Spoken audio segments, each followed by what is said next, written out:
Welcome to the Deep Dive. Today we're diving into something super important for any PhD student starting out in recommender systems research, reproducibility.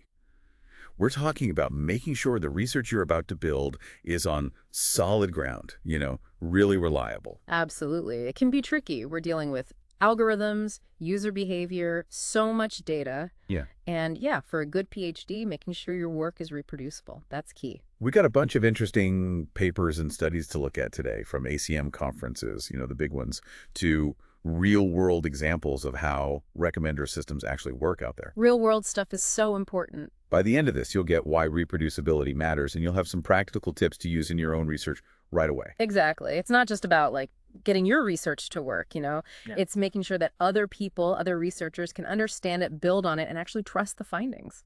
Okay, so let's jump right in. Why should a brand new PhD student be obsessed with this whole reproducibility thing? Yeah.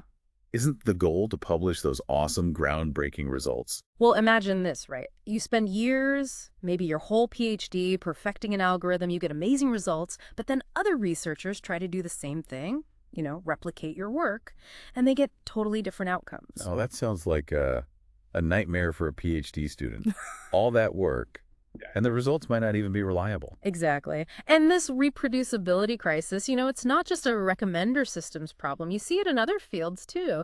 Like there were those big cases in cancer research and psychology where studies couldn't be replicated. It has a real world impact. So it's not just about getting those impressive numbers, those big results. It's about making sure the research is actually contributing something valuable to the field, right? Something that lasts. Right. And for a PhD student, someone just starting out building your research on solid ground, that's how you build your reputation, how you make a real impact. It all comes down to being thorough and transparent. Okay, you've convinced me. Mm-hmm. Now let's get specific. What are some areas where PhD students should be super careful about this reproducibility thing? One area that can be surprisingly tricky is random seeds. They're used all over the place, especially when you're splitting data for training and testing. Oh yeah, random seed, those little numbers that tell the computer how to shuffle things randomly, right? I always thought they were just a small detail, nothing major. And that's where things get interesting. There's this study by Wegmuth and others. They presented it at ACM Rexy's 2022, and they found that using different random seeds can actually lead to super different accuracy results, sometimes by as much as 6.3%, just because of how the data gets split. Wait, so my entire research project, my whole dissertation, could depend on a tiny number that I barely even think about. That's a bit scary. It is. It shows how important it is to be transparent about your random seed. Always report it, and even better, run your experiments a few times with different seeds. See how much the results change. Okay, that's good advice. Random seeds, check. Now, what about all those fancy new autorexes tools everyone's using? They automate so much. Surely reproducibility isn't an issue there, right? So, They take care of all the details. not so fast. Automated tools are powerful, for sure. But they often work like a black box. You get these best parameters, but you might not know why they work or if they'll actually work in other situations. So even though it's tempting to just let the tool do its magic, a PhD student still needs to understand what's happening underneath, right? Exactly. Take Lenskit Auto as an example. It's a great toolkit. Tobias Vente, Michael D. Ekstrand, and Joran Beal developed it, and it automates the whole recommender systems pipeline. But even with a tool as powerful as that, researchers still need to really look at the results, critically evaluate them. It's like having a super smart research assistant. They can do all the hard work, but you're still the one who needs to understand and interpret those results, right? You're in charge. Yeah, that's a good way to think about it. Now, another thing that can really change your research outcomes is data set selection. Ah, data sets. Yeah. I remember reading a paper by Joran Beal about how using different data sets can actually lead to completely different results for the same algorithms. Like they had examples using CiteSeer versus CitUlike. Yeah, exactly. Each data set has its own little quirks and characteristics, and algorithms are going to behave differently depending on them. So you have to really think about which data set you choose and make sure it fits the research question you're asking. So no, just grabbing the first data set I find online and hoping for the best. Definitely not. And you got to be transparent about any limitations the data set has. No data set's perfect, right? So acknowledge any issues in your work. Got it. Random seeds, data sets. It's starting to feel like there are a lot of traps out there for a new PhD student. What else can trip us up? Dataset pruning is a big one. That's how you filter and clean your data, but the way you prune can drastically change your results. Pruning, like trimming a bush. What's so complicated about that? Well, imagine if you trimmed so much that only 1% of the original bush was left. Beal pointed out that some researchers have actually done this with their data, and that can really mislead you about how well an algorithm is performing. Wow, that does seem extreme. So it's not just about having a huge data set. It's about making sure the data you're using is actually representative and that you're making smart choices about what to cut out. Exactly. Document every single step of your pruning process. Explain why you made those choices. And if you really have to prune, try different strategies and see what happens to your results. Got it. Be super careful when you're pruning data. It's a powerful tool, but it can backfire if you're not careful. Now, we talked about data sets. Can we go back to algorithms for a minute? What are some of the reproducibility challenges specific to algorithms themselves? One really important thing that people often overlook is the algorithm's performance space. It's like a map, right? A map of all the possibilities, where different combinations of parameters lead to different outcomes. And understanding that map is super important for reproducible research. So it's not just about finding those perfect parameters. It's about understanding how they all work together, right? How they might perform under different conditions. Exactly. And this is where visualization can be super helpful. By visualizing that performance space, you can see how the algorithm behaves and where it might be sensitive to little changes. That makes a lot of sense. I can see how visualization would help you understand the algorithm on a much deeper level and make better choices about those parameters. Totally. And that deeper understanding, it's key to making your research reproducible. Now let's switch gears a bit and talk about something that's often forgotten: time. Time. You mean like how long it takes to run an experiment? My advisor's already worried about that. No, not that kind of time. I'm talking about how user preferences and item popularity change over time. If you only evaluate an algorithm at one point in time, you might be getting a totally wrong idea about how well it actually works. It's like taking a photo of something that's moving really fast, right? Exactly. You capture one moment, but you miss the bigger picture of what's happening. That's a great way to put it. There's this really cool study that looked at how different algorithms performed on the Amazon Music dataset over time. And they found that some algorithms, their performance went all over the place. Some even dropped by like 90% in how effective they were. Wow, 90%. That's wild. So what can we do about that? Should I be running experiments 24/7 to keep up with every little change? Not exactly, but it is important to see how the algorithms you're using perform over time. Don't just look at one single moment. That'll give you a much better understanding of how they work in the real world, where things are always changing. So time matters. Got it. Are there any other time-related things we should keep in mind? Yeah, definitely. Time plays a role when we think about the users themselves, right?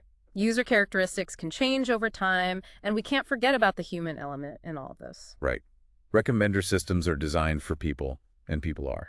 Mm-hmm. Well, let's just say they're complicated. They definitely are. And we need to remember that how people behave, it's complex and always evolving. Yeah. Factors like age, gender, cultural background, all that stuff, it can influence how people interact with recommender systems. That reminds me of a study that used Dossier's recommender system. They found that the user's demographics actually made a big difference in how effective different approaches were. It really shows you have to understand who you're designing for, right? You can't just assume everyone's the same. It's a perfect example. And they found something really interesting about age, too. For younger users, the effectiveness of this thing called content-based filtering in Dossier, it actually decreased over time. But for older users, it either stayed the same or even got better. That's really interesting. It seems like we can't just treat all users as one big group. Their age, how long they've been using the system, all these factors can change their preferences and how they respond to those recommendations. Speaking of things that can change the results, there's another human element we should be careful of: how those algorithms are implemented in different frameworks. Right. There's so many frameworks out there like Lenskit, Librec, MyMediaLite, Ranksys. I always thought those were just helpful tools, but could they actually be causing problems for reproducibility too? You're right to ask that, and unfortunately, yes, they can. While frameworks can be really helpful, they can also cause inconsistencies.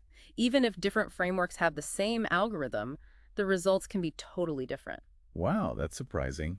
I thought an algorithm is an algorithm no matter where it's implemented. That's what you'd think, right?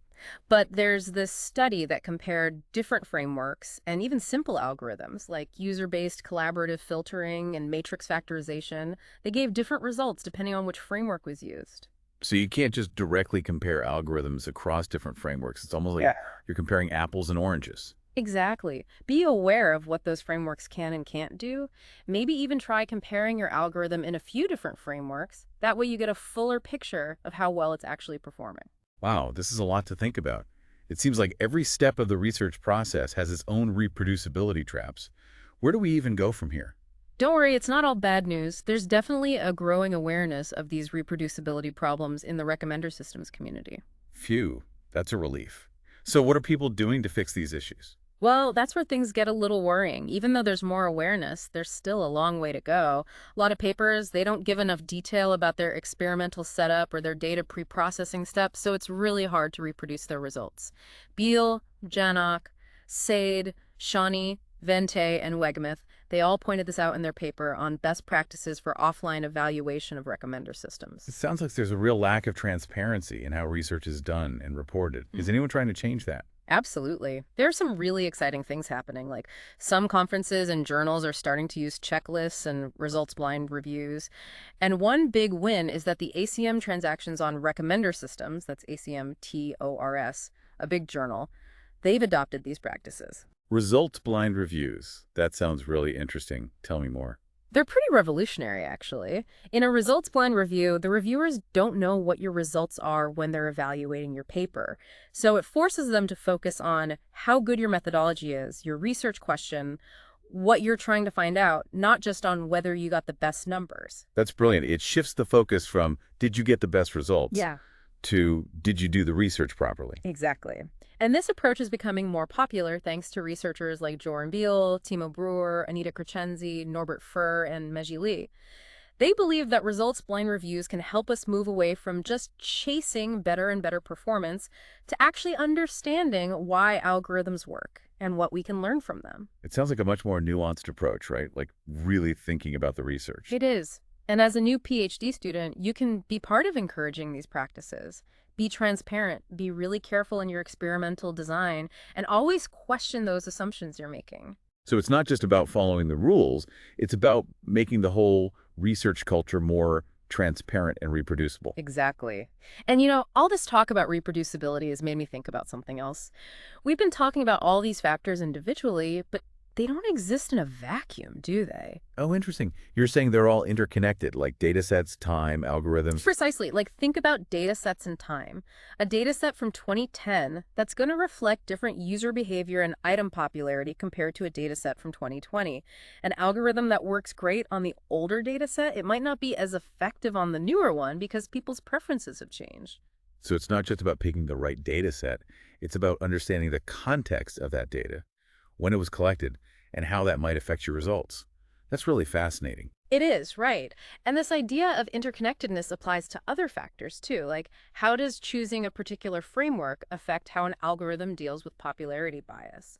How might your decisions about data pruning affect whether your findings will apply to different groups of users? These are all really cool questions that we need to explore more. Wow, it's like a giant puzzle.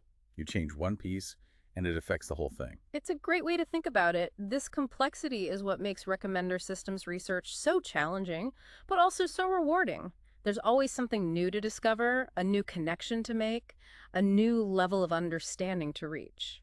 It's about understanding that complexity and realizing that there might not be one right answer. It's about being open to different ideas and challenging your own assumptions. Absolutely. And as PhD students, you have the opportunity to really push the boundaries of knowledge in this field. You can develop new techniques, come up with ways to reduce bias, figure out how to do more robust evaluations, create more transparent research practices. You can really make a difference. You can shape the future of recommender systems research. Make sure it's built on a solid foundation of reproducibility and scientific rigor. And that's a huge privilege, but also a big responsibility. It's about realizing that your work matters, that it can impact not just the academic world, but also how technology is designed and used in the real world. So as we finish up this deep dive into reproducibility, I want to leave our listeners with one final thought. As you start your research journeys, remember, you're not just building algorithms, You're building trust. You're building a body of knowledge that hopefully will inspire and teach future researchers. And don't forget to have fun. Recommender systems research is a really cool field, full of exciting challenges and opportunities. Embrace the complexities, challenge what everyone thinks, and never stop asking questions. That's great advice. Thanks so much to our expert for sharing their insights and wisdom with us today. It was my pleasure. And to our listeners, thank you for joining us on the Deep Dive. We'll be back soon with another fascinating topic, ready to explore even more knowledge together. Until then, keep learning, keep questioning, and keep diving deep. It really is amazing, how all these different things like data sets, time, algorithms, they all affect reproducibility. It's like they're all connected. It makes you realize that recommender systems research, it's not just about plugging in numbers and seeing what comes out, right? There's a lot more to it. Exactly. You've got to understand all the little details, the complexities, how everything interacts. It's not simple. It's like we're peeling back layers of an onion, and every layer, there's a whole new level of stuff to figure out. That's a great way to put it. And for PhD students, all this complexity, it can be a bit overwhelming, but it also makes this field so interesting, right? So much to explore. You get to be like a detective, Yeah. uncovering all these hidden connections and figuring out how they affect recommender systems. That's right. But it also means we got to be really careful about transparency. The more we can understand those connections, the better we'll be at dealing with reproducibility issues. It's about creating a culture of openness, where researchers share everything, not just their successes, but also the stuff that didn't work, the challenges they faced, all the details. Exactly. We got to be honest. Research is messy, and there's always room for improvement, right? We can always learn from each other. And sometimes those messy details, those are the parts where the real insights are hidden, the stuff that makes you go, uh-huh. Absolutely. So how do we actually encourage this culture of transparency? It's easy to say, be more open, but what does that look like in practice? That's a great question.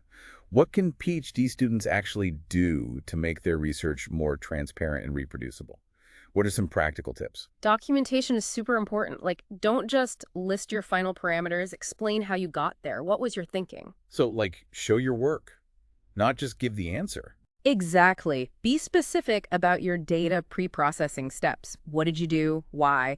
Make your code public so other people can check it out. It's like instead of just serving the finished meal, you're giving people the recipe. They can understand how you created it and maybe even make it themselves, right? It's a perfect analogy. Yeah. And it's not just about making it easier for others to reproduce your work. It also helps you be more rigorous in your own thinking. Because if you know that every step is going to be looked at, you're going to think more carefully about your choices and make sure you have good reasons for them. Right. It's like having a built-in peer review for your own research. You're your own toughest critic. And speaking of peer review, those results blind reviews we talked about, those are a great way to encourage transparency too.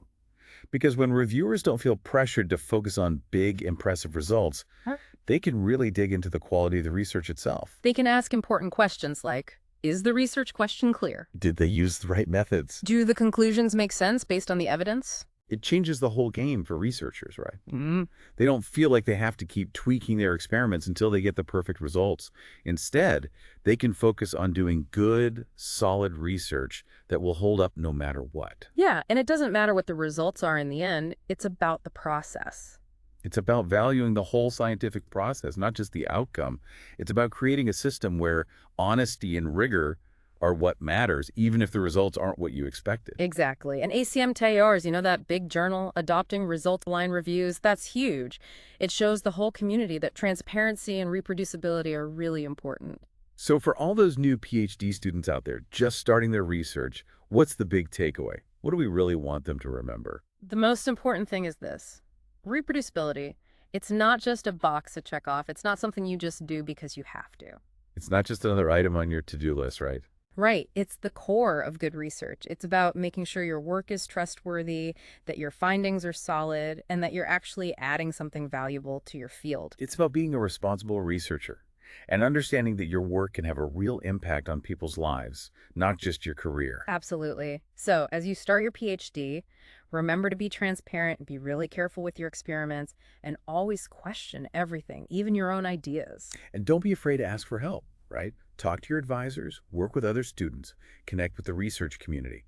Making science more reproducible, it's a team effort. We all need to work together.